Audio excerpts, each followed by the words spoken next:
Origin Series. Part 6, Egypt, the New Kingdom. Chapters 1 to 8.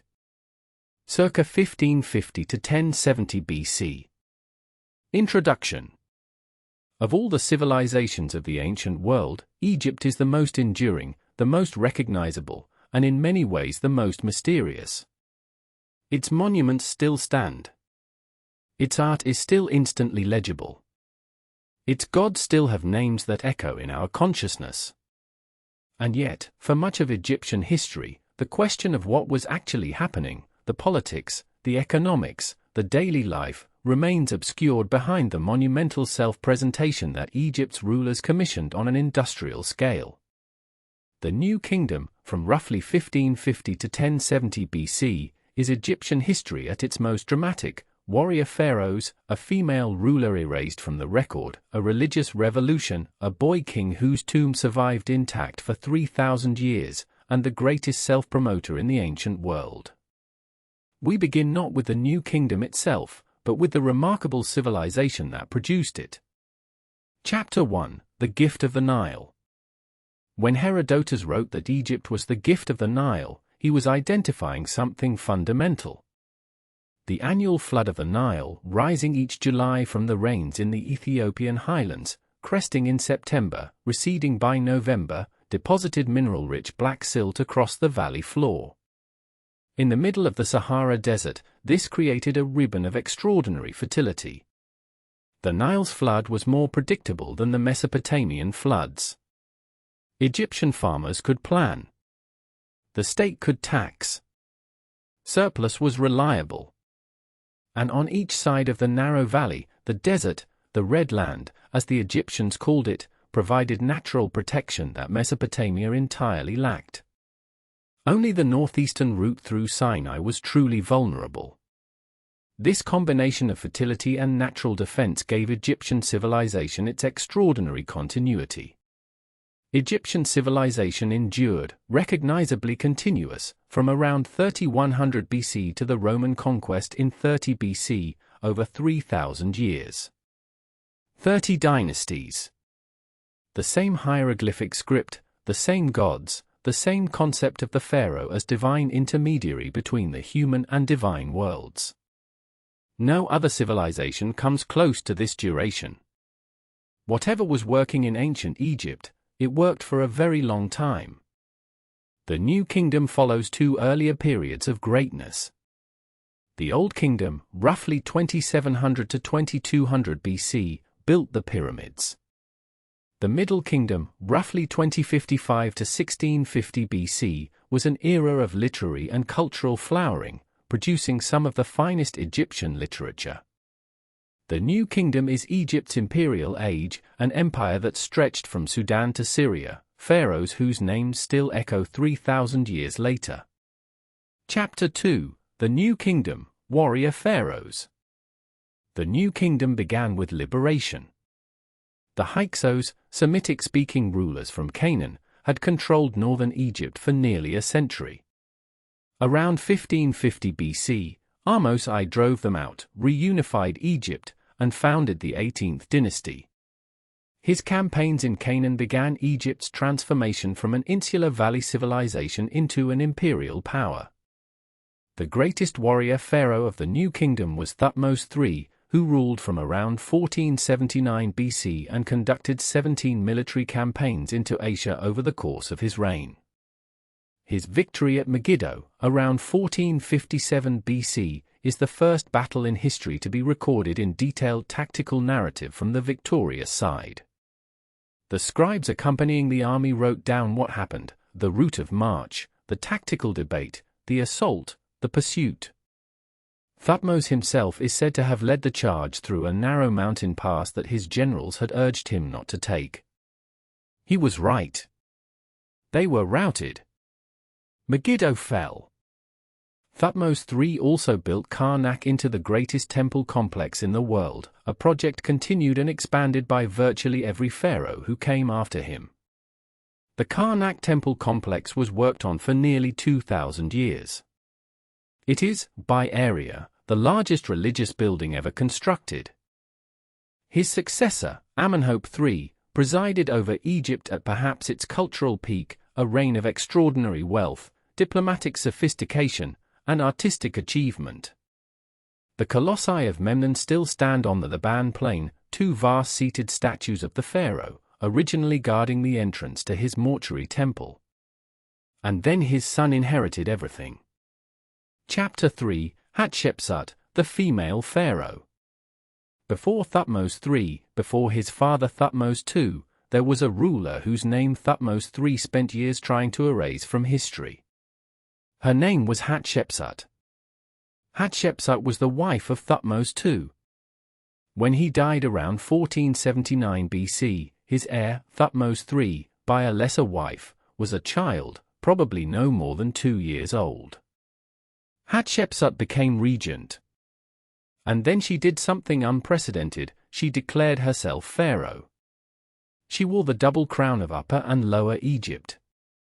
She wore the false beard of kingship. She took all the titles of a male pharaoh. And she ruled, effectively, for approximately 20 years, one of the longest and most prosperous reigns in Egyptian history. Her greatest achievement in foreign policy was a celebrated trading expedition to the land of Punt, possibly modern Somalia or Yemen, recorded in magnificent reliefs on the walls of her mortuary temple. Ships returned laden with myrrh trees, ebony, ivory, and exotic animals. The reliefs are among the finest in Egyptian art, vivid, detailed, exuberant in their celebration of prosperity and wonder.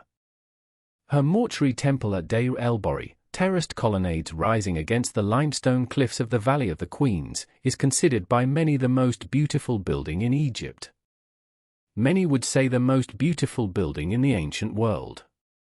After her death, Thutmose III had her images systematically defaced, her face chiseled from reliefs, her name replaced with that of Thutmose II, her statue smashed. For centuries, Egyptologists were puzzled by references to a nameless female pharaoh. In 1903, Howard Carter found her intact statues, deliberately buried at Deir el-Bahri. The erasure had failed. Chapter 4, Akhenaten and the Amarna Revolution. No figure in ancient history is more controversial than Amenhotep IV, the pharaoh who changed his name to Akhenaten, moved his capital, and attempted to replace the entire Egyptian religious tradition with the worship of a single solar deity. Around 1353 BC, within the first years of his reign, Akhenaten declared the Aten, or the solar disk, the physical body of the sun, to be the only true god. He closed the temples of all other deities, confiscated their revenues, and erased the name of the god Amun from monuments across Egypt. He built an entirely new capital city in the desert, Akhenaten, modern Amarna, dedicated to the Aten. He composed, or inspired, the great hymn to the Aten, one of the most beautiful religious poems to survive from the ancient world, with striking parallels to Psalm 104 of the Hebrew Bible. And he transformed Egyptian art. The rigid, idealized conventions of 3,000 years were abandoned overnight.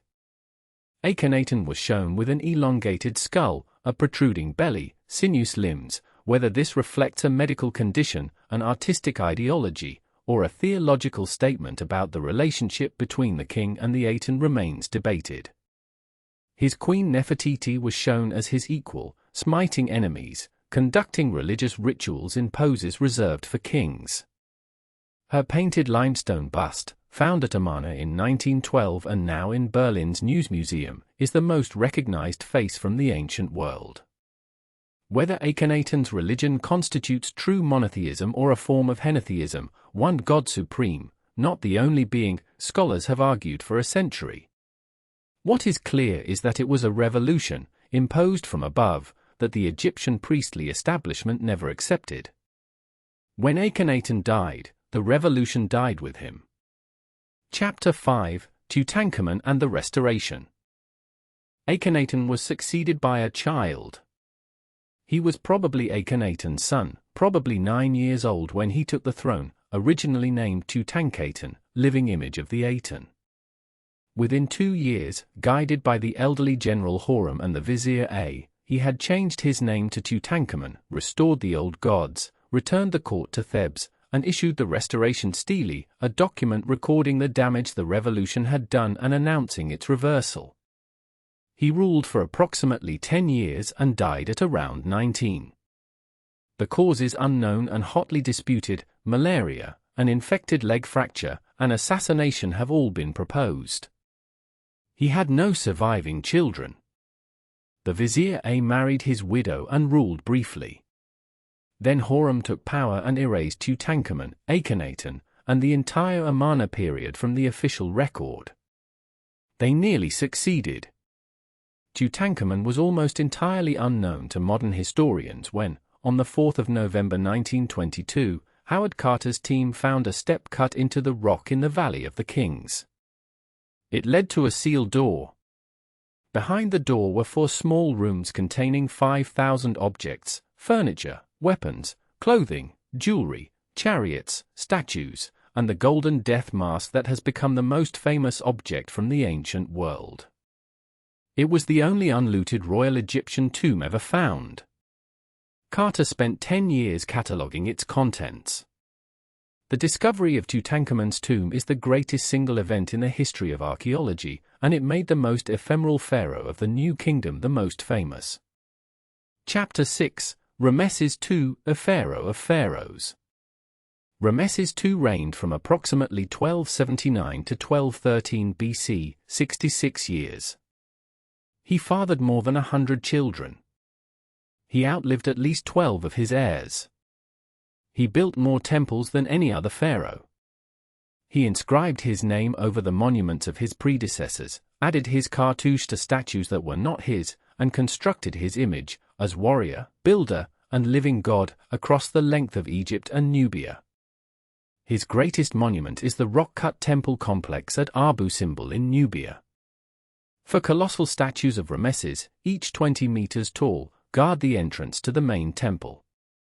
The temple was aligned by its ancient engineers so that twice a year, on dates associated with the pharaoh's birthday and coronation, sunlight penetrates 60 meters into the mountain to illuminate the 3 divine statues in the innermost sanctuary. It is an engineering achievement of staggering precision. Ramesses fought the Hittites at Kadesh in 1274 BC, as we discussed in Origins Part 5. He signed the peace treaty in 1259 BC. He took 2 Hittite princesses as wives. He lived to see 3 generations of his enemies die before him. He was the most prolific self-promoter in the ancient world and one of the most effective rulers it ever produced. Is he the pharaoh of the Exodus? The Bible does not name him. Most Egyptologists find no evidence in the Egyptian record of Israelite slavery or a mass exodus. The scholarly consensus is that the Exodus narrative contains historical memory from multiple periods, shaped into a theological statement over centuries of composition. Ramesses II is an attractive candidate for the villain of the story. Whether he was is another question. His mummy was found in a cache at Deir el-Bahri in 1881. When it was flown to Paris for conservation work in 1974, it was issued an Egyptian passport listing his occupation as king, deceased. The passport official, one imagines, had no relevant protocol to consult. Chapter 7: The End of the New Kingdom. The New Kingdom did not end with a single catastrophe. It ended the way most great empires end, slowly, then suddenly.